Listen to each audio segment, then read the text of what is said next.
Praise the lord. ಪ್ರೀತಿಯ ಸಹೋದರ ಹಾಗೂ ಸಹೋದರರೇ, ಈ ದಿನ ನೋಡೋದ್ರಲ್ಲಿ ಭಾಳ ಸಂತೋಷವಾಗಿದ್ದೇನೆ. ಯೇಸು ಕ್ರಿಸ್ತನ ಶ್ರೇಷ್ಠವಾದ ನಾಮದಲ್ಲಿ ನಿಮಗೆಲ್ಲರಿಗೂ ವಂದನೆಯ ಸಲ್ಲಿಸ್ತೇನೆ. ಶಾಲು, ನಿಮಗೆ ಸಮಾಧಾನ ಉಂಟಾಗಲಿ. ಪ್ರೀತಿದ ಮಕ್ಕಳೇ, ಕಳೆದ ವಾರದಲ್ಲಿ ಅದ್ಭುತವಾಗಿ ಕಾದು ಕಾಪಾಡಿ ಈ ನೂತನ ದಿನ ನೋಡುವಂಥ ಕೃಪೆ ಮಾಡಕ್ಕಾಗಿ ತಂದೆ ದೇವ್ರ ನಾಮಕ್ಕೆ ಸ್ತೋತ್ರ ಸಲ್ಲಿಸೋಣ. ಹೌದು ಪ್ರೀತಿಯ ಮಕ್ಕಳೇ, ದೇವರು ಒಳ್ಳೆಯವರು. ಆತನು ನಮ್ಮನ್ನು ಕರುಣೆಯಿಂದ ಕಾಪಾಡಿ ನಡೆಸುವಂಥ ಸರ್ವಶಕ್ತರಾಗಿದ್ದಾರೆ. ಪ್ರೀತಿದ ಮಕ್ಕಳೇ, ನೀವೆಲ್ಲರೂ ಕ್ಷೇಮವಾಗಿದ್ದೀರಿ ಎಂಬುದಾಗಿ ನೆನೆಸ್ತೀನಿ. ದೇವರು ಅದ್ಭುತವಾಗಿ ನಿಮ್ಮನ್ನು ಕಣ್ಣುಗುಡ್ಡ ಹಾಗೆ ಆತನು ಕಾಪಾಡಿ ನಡೆಸುವಂಥ ಸರ್ವಶಕ್ತರಾಗಿದ್ದಾರೆ. ನಿಮಗಾಗಿ ಪ್ರತಿದಿನ ನಾನು ವೈಯಕ್ತಿಕವಾಗಿ ಪ್ರಾರ್ಥಿಸ್ತಾ ಇದ್ದೀನಿ. ಪ್ರೀತಿದ ಮಕ್ಕಳೇ, ಈ ನೂತನ ದಿನದಲ್ಲಿ, ಈ ಮುಂಜಾನುವೆಯಲ್ಲಿ ದೇವರು ಒಂದು ಒಳ್ಳೆ ವಾಗ್ದಾನ ಕೊಟ್ಟಿದ್ದಾರೆ. ಏನಂದರೆ, ಗೋಡೆ ಬಿದ್ದ ಊರಿನಂತೆ. ಇದಕ್ಕೆ ಆಧಾರವಾಗಿ ದಾವೀದನ ಬರೆದ ಕೀರ್ತನೆ 12ನೇ ಅಧ್ಯಾಯ 1ನೇ ವಚನ ನಿಮಗಾಗಿ ಓದ್ತೀನಿ. ದಯಮಾಡಿ ನಿಮ್ಮಲ್ಲಿ ಸತ್ಯವಿದ್ದರೆ ತೆಗೆದು ಧ್ಯಾನಿಸಬೇಕೆಂಬುದಾಗಿ ಪ್ರೀತಿಯಿಂದ ಕೇಳಿಕೊಳ್ತೇನೆ. ಅಲ್ಲಿ ಹೀಗೆ ಬರೀತಾರೆ, ಏನಂದರೆ, ಯೆಹೋವನೇ ರಕ್ಷಿಸು, ಭಕ್ತರು ಮುಗಿದು ಹೋಗಿದ್ದಾರೆ. ಆಮೀನ್. ಹೌದು ಪ್ರತಿ ಮಕ್ಕಳೇ, ಇಲ್ಲಿ ದಾವೀದನ ಕೀರ್ತನೆಯಲ್ಲಿ ಯೋಚಿಸಬೇಕಾದ್ರೆ 1ನೇ ವಚನ ಹಿಡಿದು 8ನೇ ವಚನವರೆಗೂ ನಾವು ನೋಡೋದಾದರೆ, ಅಲ್ಲಿ ಮನೆಯಲ್ಲಿ ಗ್ಯಾಸ್ ಮುಗಿದು ಹೋದರೆ, ಗಾಡಿಯಲ್ಲಿ ಪೆಟ್ರೋಲ್ ಇಲ್ಲ ಖಾಲಿ ಆಗಿದ್ದರೆ ಅನ್ನುವ ವಿಷಯ ಅಲ್ಲ, ಭಕ್ತರು ಮುಗಿದು ಹೋಗಿದ್ದಾರೆ. ಇಂದು ಗಂಭೀರವಾದ ಅಪಘಾತಕಾರಿಯಾದ ವಿಷಯ ಎಂಬುದಾಗಿ. ಪ್ರತಿ ಮಕ್ಕಳೇ, ಮನೇಲಿ ಗ್ಯಾಸ್ ಆದರೆ ಭಯಪಡ್ತಾರೆ, ಆದರೆ ಪೆಟ್ರೋಲ್ ಆದರೆ ಅಲ್ಲೇ ನಿಂತ್ಕೊಂಡು ಅಯ್ಯೋ ನನಗೆ ಗಾಡಿ ಪೆಟ್ರೋಲ್ ಖಾಲಿ ಆಗಿದೆ. ಆದರೆ ದೇವರ ಭಕ್ತಿ ಜನರು ಈ ದಿನಗಳಲ್ಲಿ ಕಡಿಮೆ ಆಗ್ತಾರೆ ಎಂಬುದಾಗಿ ದಾವೀದನು ಯೋಚಿಸ್ತಾ ಇದ್ದಾರೆ.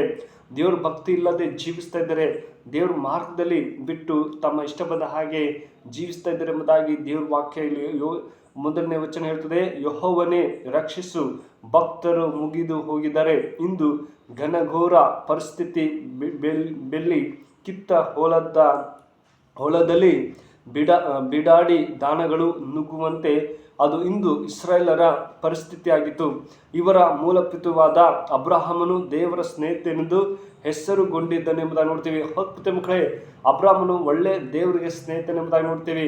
ಆ ಬೆಳೆಗಳು ಯಾವ ರೀತಿಯಲ್ಲಿ ಕಿತ್ತಿ ಹೊಲದಲ್ಲಿ ಮಾಡ್ತಾರೋ ಅದೇ ಥರ ಈ ದಿನಗಳಲ್ಲಿ ದೇವರ ಒಂದು ಭಯ ಭಕ್ತಿ ಇಲ್ಲದೆ ಜೀವಿಸ್ತಾ ಇದ್ದಾರೆ ಎಂಬುದಾಗಿ ದಾವೀದನಲ್ಲಿ ಯೋಚಿಸ್ತಾ ಇದ್ದೀನಿ. ಅಬ್ರಹಾಮನು ಒಳ್ಳೆ ದೇವರಿಗೆ ಸ್ನೇಹಿತರಾಗಿದ್ದರು. ಹೊತ್ತು ಮಕ್ಕಳೇ, ನಮ್ಮ ಜೀವಿತಗಳು ಕೂಡ ನಾವು ಒಳ್ಳೆ ಸ್ನೇಹಿತರಾಗಿ ಜೀವಿಸಬೇಕೆಂಬುದೇ ದೇವರ ವಾಕ್ಯ ಹೇಳ್ತದೆ. ಅದೇ ಥರ 1ನೇ ವಚನ ಹಿಡಿದು 4ನೇ ವಚನವರೆಗೆ ನೋಡೋದಾದ್ರೆ, ಭಕ್ತಿಹೀನತೆಯ ಫಲ ಅಪನಂಬಿಕೆ. ಅರ್ಥ, ಜನರು ಸುಳ್ಳು, ಕಪಟ, ವಂಚನೆ, ಬಾಯಿಗಳಿಂದ ಸಮಾಜವನ್ನು ಕೆಡಿಸುತ್ತಾರೆ. ಅಂತಹ ಸಮಾಜವು ಅವನಹಿತಿಯ ಹಾದಿ ಹಿಡಿಯುತ್ತದೆ, ಅಭಿವೃದ್ಧಿ ಕುಟಿತನವಾಗುತ್ತದೆ, ಸಂಬಂಧಗಳು ಹದಗೆಟ್ಟುತ್ತವೆ. ನಿಮ್ಮ ಪರಿಸರದಲ್ಲಿ ಇಂಥವು ಆದರೂ ಕಂಡು ಬಂದರೆ ಭಕ್ತರು ಕಡಿಮೆಯಾಗಿದ್ದಾರೆ ಎಂದು ಎಚ್ಚೆತ್ತುಕೊಂಡ್ರೆ ಎಂಬುದಾಗಿ. ಪ್ರತಿ ಮಕ್ಕಳೇ, ಸುಳ್ಳು ಹೇಳೋರು ಇರ್ತಾರೆ, ಕಪಟವಾಗಿ ತಪ್ಪಾದ ಮಾರ್ಗದಲ್ಲಿ ನಡೆಯುವವರೇ, ಇಂಥವರೇ ದೇವ್ರ ಭಕ್ತಿ ಕಡಿಮೆ ಮುಗಿದಾರೆ ಎಂಬುದಾಗಿ ದೇವ್ರ ವಾಕ್ಯ ಹೇಳ್ತದೆ. ಅದೇ ಥರ 5ನೇ ವಚನವನ್ನು ನೋಡೋದಾದ್ರೆ, ಭಕ್ತಿಹೀನರು ನೀತಿವಂತರನ್ನು ಕುಗ್ಗಿಸಿಬಿಡ್ತಾರೆ, ಆದರೆ ದೇವರು ಕುಗ್ಗಿದವರ ಬಾಧೆಯನ್ನು ನೋಡ್ತಾನೆ ಮತ್ತು ಗತಿಯಿಲ್ಲದವರ ನರಳಾಟವನ್ನು ಕೇಳುತ್ತಾನೆ ಎಂಬುದಾಗಿ. ಹೌದು, ಈ ಹಿಂದೆ ದೇವರು ಮೋಶೆಗೆ ನೋಡ್ತಾನೆ ಮತ್ತು ಗತಿಯಿಲ್ಲದವರ ನರಳಾಟವನ್ನು ನೋಡುತ್ತಾನೆ. ಮೋಶೆಗೆ ಐಗುಪ್ತ ದೇಶದಲ್ಲಿರುವ ನನ್ನ ಜನರ ದುರಾವಸ್ಥೆಯನ್ನು ನೋಡಿದ್ದೇನೆ, ಅವರ ಮೊರೆಯು ನನಗೆ ಕೇಳಿಸಿತು, ಅವರ ದುಃಖವನ್ನೆಲ್ಲ ನಾನು ಬಲ್ಲೆನೆಂಬುದಾಗಿ. ವಿಮೋಚನೆ ಕಾಂಡ 3ನೇ ಅಧ್ಯಾಯ 7 ವಚನಗಳಲ್ಲಿ ನೋಡ್ತೇವೆ. ಹೊತ್ತು ಪ್ರತಿಮೆಗಳು ಮೋಶೆ ನೋಡೋದಾದ್ರೆ, ಐಗುಪ್ತ ದೇಶ ಜನರು ತಮ್ಮ ಇಷ್ಟಪಟ್ಟ ಹಾಗೆ ಜೀವಿಸ್ತಾ ಇದ್ರು, ಆದರೆ ದೇವರು ಹೇಳ್ತಾರೆ, ಅವ್ರ ಮನ ತಿರುಗುವಾಗ ದೇವರೇ ನಮ್ಮನ್ನು ಕರುಣಿಸು ಎಂಬುದಾಗಿ ಹೇಳುವಾಗ ದೇವರು ಅವ್ರ ಪ್ರಾರ್ಥನೆ ಕೇಳ್ತಾನೆ ಎಂಬುದಾಗಿ ನೋಡ್ತೀವಿ. ಎಂದು ಮೋಶೆ ನನಗೆ ಕೇಳಿಸಿತು ಎಂಬುದಾಗಿ ಎಂದು ಹೇಳಿದನು. ಪರಿಣಾಮವಾಗಿ ಅವರಿಗೆ ಬಿಡುಗಡೆ ದೊರೆಯಿತು. ಕರ್ತನಾದ ಯೇಸು ಕ್ರಿಸ್ತನು, ಎಲೆ ಕಷ್ಟಪಡುವವರೇ, ಹೊರೆಯುತ್ತವರೇ, ನೀವೆಲ್ಲರೂ ನನ್ನ ಬಳಿಗೆ ಬನ್ನಿರಿ, ನಾನು ನಿಮಗೆ ವಿಶ್ರಾಂತಿ ಕೊಡ್ತೇನೆ ಎಂಬುದಾಗಿ ದೇವರು ಮತ್ತೆ ಬರೆದ ಸುವಾರ್ತೆ 11ನೇ ಅಧ್ಯಾಯ 28ನೇ ವಚನ ಹೇಳ್ತದೆ. ಹೊತ್ತು ಮಕ್ಕಳೇ, ದೇವರು ಇಂದು ಕರೀತಾ ಇದ್ದಾನೆ, ಮಗಳೇ, ಎಲ್ಲ ಕಷ್ಟಪಡುವವರೇ, ಹೊರೆಯುತ್ತವರೇ, ನೀವೆಲ್ಲರೂ ನನ್ನ ಬಳಿಗೆ ಬನ್ನಿರಿ, ನಾನು ನಿಮಗೆ ವಿಶ್ರಾಂತಿ ಕೊಡ್ತೀನಿ ಎಂಬುದಾಗಿ. ಹೊತ್ತು ಮಕ್ಕಳೇ, ನಾವು ದೇವರ ಮಾರ್ಗದಲ್ಲಿ ನಡಿಬೇಕು. ದೇವರೇ, ನಾನು ನಿನಗೂ ಒಳ್ಳೆ ಸ್ನೇಹಿತನಾಗಿ ಜೀವಿಸುವಂತೆ ಮಾಡು ಎಂಬುದಾಗಿ ಹೇಳುವಾಗ ನಿಶ್ಚಯವಾಗಿ ದೇವರು ಅದ್ಭುತ ಕಾರ್ಯ ಮಾಡ್ತಾರೆ.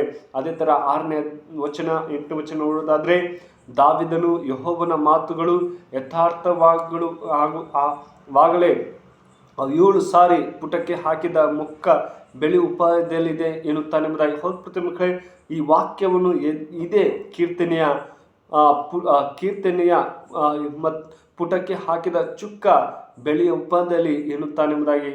ಈ ವಾಕ್ಯ ಇದೇ ಕೀರ್ತನೆಯ 2:4 ಹೇಳ್ತದೆ, ಜೊತೆ ಹೋಲಿಸಿದರೆ ಎರಡಕ್ಕೂ ಬೆಳಕು ಕತ್ತಲೆ ಇರುವಷ್ಟು ವ್ಯತ್ಯಾಸವಿದೆ. ದೇವರ ಮಾತು ಎಂದಿಗೂ ಕದಲುವುದರಿಂದ ದುಷ್ಟತೆ ಆಳಕ್ಕೆ ಕೊನೆಗೊಳ್ಳುತ್ತದೆ ಮತ್ತು ದೇವರು ತನ್ನವರನ್ನು ಸದಾ ಕಾಲವು ಕಾಪಾಡುತ್ತಾರೆ. ಆಮೇಲೆ ಹೊತ್ತ ಮಕ್ಕಳು, ದೇವರು ಸದಾ ಕಾಲ ನಮ್ಮನ್ನು ಕಾಪಾಡ್ತಾರೆ.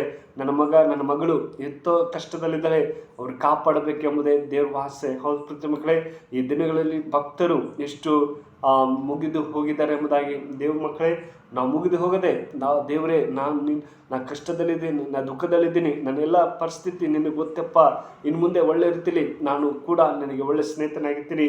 ಮೋಶೆ ಸಂಗಡಿದಾಗೆ, ಅಬ್ರಾಹ್ಮನ ಸಂಗಡಿದಾಗೆ ನೀನು ನನ್ನ ಸಂಗಡ ಇರು, ನೀನು ನಮ್ಮನ್ನು ಕಾಪಾಡು ಅಂತ ಹೇಳುವಾಗ ನಿಶ್ಚಯವಾಗಿ ದೇವರು ಕಾಪಾಡ್ತಾರೆ. ಅವರು ನಮ್ಮನ್ನು ಪ್ರೀತಿಸುವಂಥ ದೇವರು, ಕೈ ಹಿಡಿದು ನಡೆಸುವಂಥ ಸರ್ವಶಕ್ತರಾಗಿದ್ದಾರೆ. ಪ್ರೀತಿಯ ಮಕ್ಕಳೇ, ಈ ವಾಕ್ಯ ನಿಮ್ಮ ಜೀವಿತದಲ್ಲಿ ಆಶ್ವಸಿ ಕಾಪಲಿ. ಪ್ರಾರ್ಥನೆ ಮಾಡೋಣ, ಕಣ್ಮುಚ್ಚಿಕೊಂಡು ಪ್ರಾರ್ಥನಾ. ಪ್ರೀತಿಯ ಕರ್ತನೆ, ಈ ಒಳ್ಳೆಯ ಸಮಯಕ್ಕಾಗಿ ಸ್ತೋತ್ರ.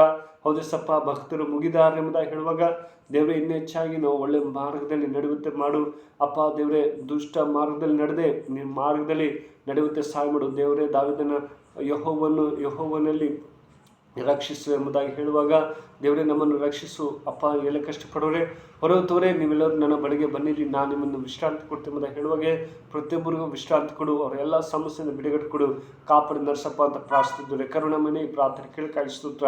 ಯೇಸು ನಾಮದಲ್ಲಿ ಬೇಡ್ತೇನೆ, ಜೀವ ತಂದೆ, amen. May God bless you.